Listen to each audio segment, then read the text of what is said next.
Think Realty Nation, it's your host, Abhi Golhar. Welcome to the Think Realty podcast. Today's show, we're talking about economic trends that you might want to consider for your overall investing strategy. Now, every investor does things differently, but I want to kind of pick the brains of somebody from Templeview. His name's Matthew Schlegel, and we'll talk a little bit about what you need to know as an investor to capitalize and take advantage of the opportunities ahead of us for the rest of this year. Before we do that, I want to give a huge shout out to Realty, who is the sponsor of today's podcast. Realty is the leading source of foreclosure data for real estate investors and real estate agents. Receive the most up-to-date and trusted database of foreclosures, bank-owned properties, MLS listings, auctions, and short sales. Analyze property insights with comprehensive data and unlimited saved searches, which I think is pretty cool, and no need to pay per record fees. Visit www.realtytrack.com today to sign up and get started.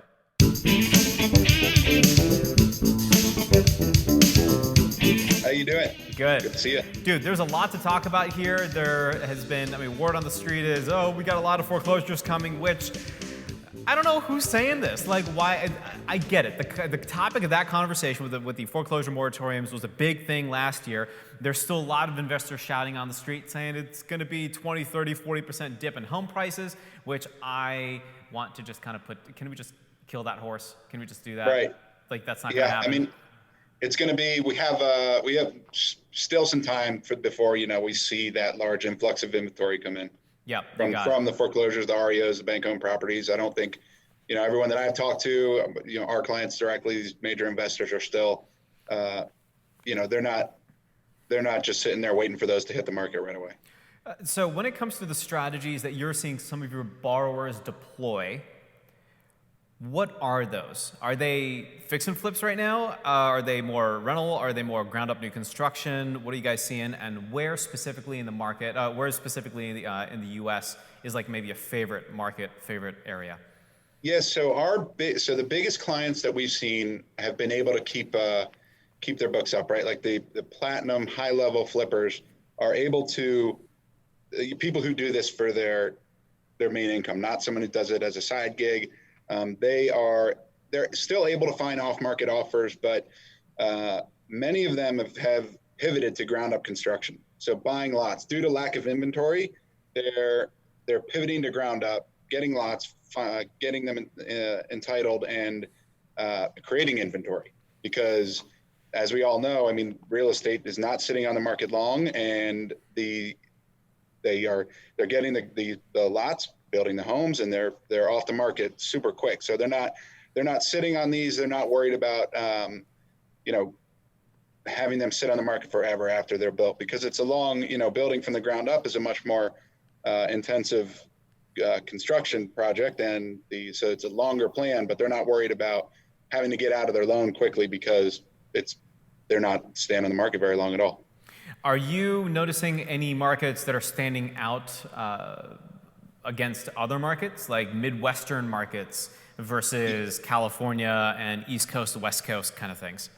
Yeah, so it is a little bit all over the place, but the major markets that we're seeing are Hawaii is huge right now. Surprisingly, a lot of separating, they call it CPR. So basically separating these multi-units into individual units and selling them off. So buying a quad and separating them and subdividing the land and building up from there. So Hawaii is a big market. Florida, Texas, Florida's huge. We have some clients there that are doing 4 a month, and the big play there is building multi-units. So from ground up, building 4 units and getting them tenant occupied in places like Fort Myers in Florida. On the west coast of Florida, we see it a lot, but all over Texas. Austin is booming right now with ground up. You can, a colleague of mine who works for Templeview down there said he can walk down the street and see 4 ground up constructions going on right now. So that's big. And then even up in New Jersey, one of our biggest clients is pivoted to ground up, and here in DC. So it's a little bit all over the place, but those are the hottest markets that we've seen so far. If there's a strategy that you could pick for some of your pro investors, what would it be? Would it be buying and holding rentals? Would it be going toward your going through these markets and really digging in deep to establish relationships with some of these homeowners to buy their property, buy their land, and then do ground up instead of fix and flips? Yeah, so it really depends. I mean, we have both. There's people who, have a goal of owning 1,000 doors by a certain year, and so they're specifically hitting, places where property values are anywhere from like 100 to 200,000, and they're able to get a much higher cap rate on those, and have their debt service be significant and cash flow, at a high level, and building their portfolio up to 1,000 loans to create that passive income.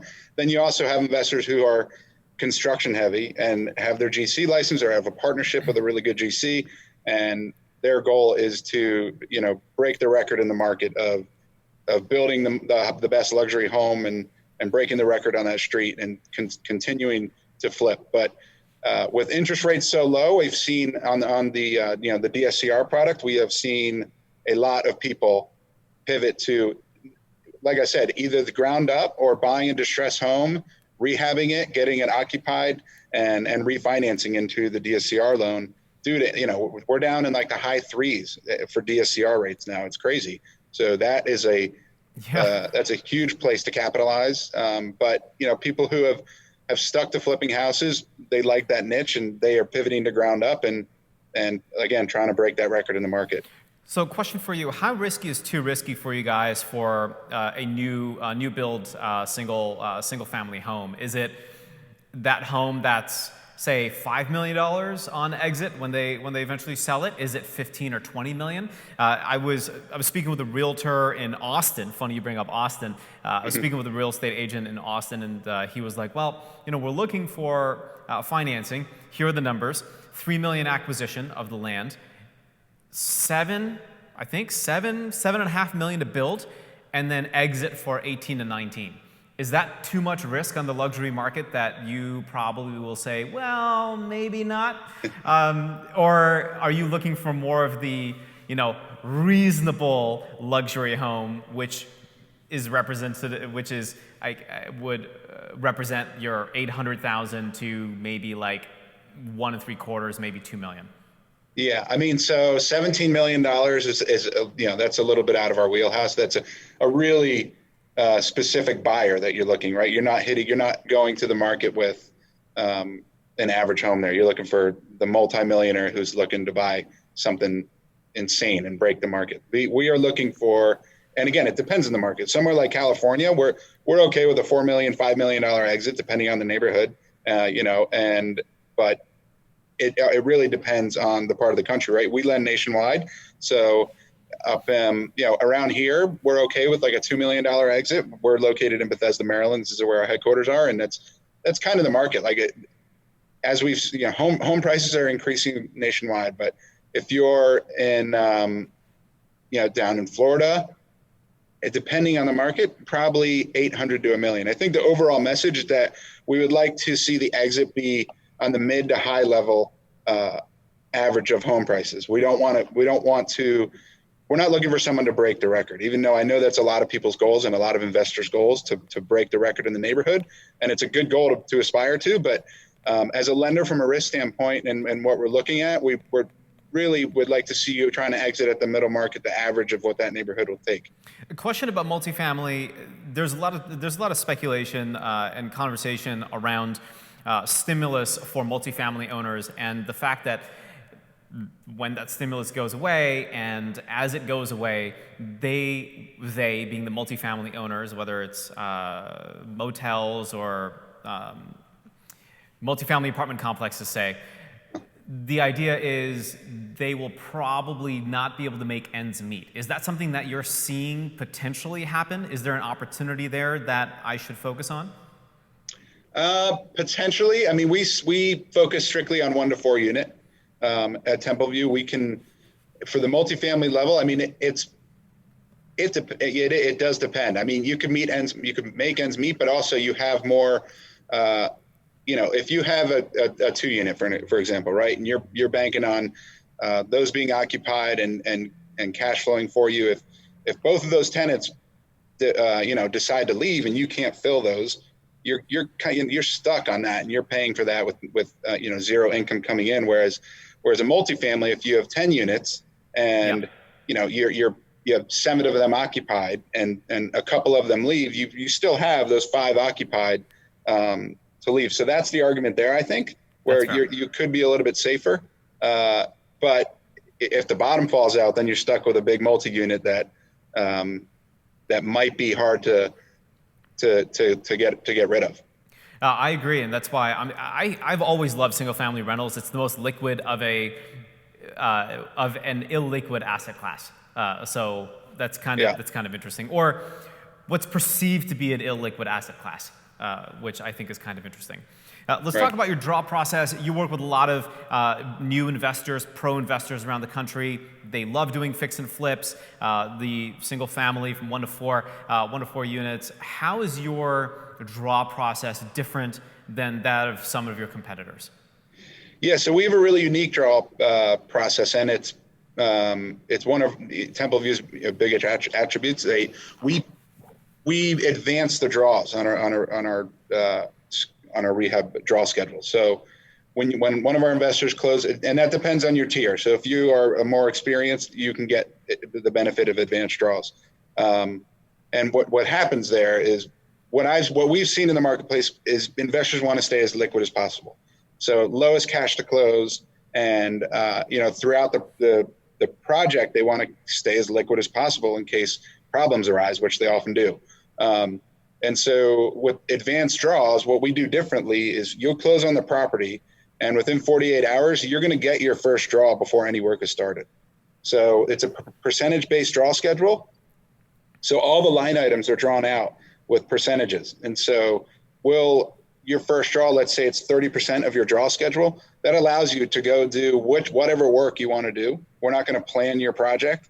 So if you want to if it's raining for 2 weeks straight and you were planning on doing exterior work, but you want to get some items done inside, you're going to get the money up front to do those items. And we're going to inspect that was done correctly. And then we're going to give you the money for your next set of items. Whereas traditionally in this space, it's all reimbursement, where you have to go do the work out of pocket, inspect that it was done appropriately, and then they will reimburse you for what you've done. So that really lets people stay as liquid as possible, stay cash heavy. So Matthew, I think that's phenomenal, first of all. Like, I don't hear a lot of lenders doing that. Kudos to you guys for pushing that out there. The obvious question that I have is, how the heck do you mitigate risk as a lender when advancing draws? I mean, it's really not that much risky. If you're true, we're trying to be true asset-based lending, right? We're not reviewing. At Templeview, we don't review your bank statements. We don't review to make sure you have the reserves. We're truly looking at the asset, and we have one of the best, I would call the best or market-leading rehab departments in this space. So we have, on-site project managers that are reviewing every project, adding contingencies if need be, if something seems light. The manager of that department has done work specifically in all 50 states on REO properties. So we're really comfortable with the staff that we have in that department. And then our draw management team is phenomenal. I'll be completely honest. Back in 2017, our number one customer complaint was probably the draw process and the draw management, and it took forever to get a draw, and it was all because we were doing it third party. So we brought all of that in-house and hired a great draw department manager. And he is very, thinks with common sense, and we are really flexible in that department. Another big attribute there is we use a technology called TruePick, where it's you're getting a link. And so we're not sending an inspector out to your house to see what the work has been done. You're getting a link, and you're taking the photos as the investor of the work that you've done, and then sending it back. So you can theoretically request a draw in the morning, get the TruePick link, take the photos of the work that was done. We'll confirm that it was all okay, and you'll get your draw released that evening. So it could be less, an 8-hour turn time to get your draw. That's the way to use tech. That's my one thing for lenders today. It's just use tech. Or just pay like your guy not to fall, like just don't sleep ever, right? Like I know. that's the name Yep. of the game, right? You're going to be high on caffeine for 24 hours a day, 7 days a week, no sleep, just pushing these draws through. Like that's kind of Yeah. the name of the game. So cool, man, dude. I appreciate the time. If I'm a borrower and I'm like, hey, I want to check out Templeview and what they got, maybe it's a good option for me. What's the best way to do it? Is it to dial 911? No, so I mean, probably to reach out on our website. We're very responsive that way. If you request a quote on our website, you'll get within the hour, you'll get a response from someone. They all funnel through me. So I am working almost 24/7. So I'm going to get those out to my team immediately. And if the phones are always ringing, the phones are always on the hook. And so, we have team ready there to pick up and give you quotes, get you all the information you need. Excellent. Dude, you look great for a guy that hasn't slept for the last week. Awesome. I need some tips. Appreciate it. You got it, man. Matthew, thanks so much for taking the time. I appreciate it, man. Thanks for having me. I appreciate it. I'll see you. All right. Bye.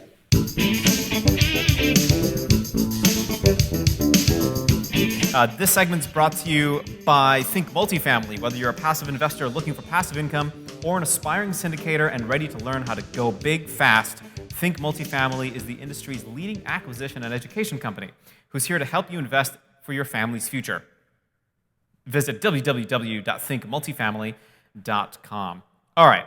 So, when you think proactive investing, what do you ultimately think about? And this is an article written by Lorraine Beato, and she talks about a couple of interesting ideas. The first of which is avoiding risk. The second, controlling risk. The third, transferring risk. So when you think about controlling risk, right, does that mean paralysis of analysis? I think maybe to a lot of folks it does, especially in a large multifamily deal. Or even in a single family deal, you can still run the risk of paralysis of analysis. But if that gives you the feeling of having control, then that can be a dual-edged sword. On the one hand, you want as much analysis as you can handle, but on the other hand, you're never going to pull the trigger because you want control of this analysis. You kind of see where that's going. But to her point, it makes sense. Quote, "Not every risk can be avoided, which is why risk control is the most common mitigation strategy. Maintaining a property before the problems occur, such as maintenance on HVAC system, makes a tenant more likely to want to stay and pay rent." The other thing about risk control is the following. Use automation to see when your HVAC and when your electrical and when your plumbing can potentially go wrong. There are a lot of companies out there that have predictive analysis that can help you understand, hey, my HVAC, it was made 5 years ago, installed 6 years ago, installed 7 years ago. Maybe I should figure out what's going on with that. And there is tech that you install on these devices, on these systems, that will tell you when there's a rumble, there could be something wrong with that piece of equipment. So something else to take a look at. Again, risk control. Risk avoidance is, quote, "Defining a potential risk and having the ability to avoid it is one of the best ways to eliminate it." For example, if you want to avoid a non-paying tenant, then make sure you do a thorough background check. Good point. These are some of the qualities of a Hallmark Pro investor. A Hallmark Pro investor will not dip his or her toes into a murky water. We'll dip toes into a water that's absolutely clean. And the way that we make sure that it's clean is by looking at it. So what Lorraine is saying in this article is, hey, you know what? If you don't do a background check, and if you don't do a credit check, and if you just don't meet your potential tenant, guess what's happening? That's right. You are running into a lot of risk that you cannot control and that you will not be able to avoid. So if you want to read this article, check it out. Go to thinkrealty.com under investing strategies. The title of this article is called Proactive Investing.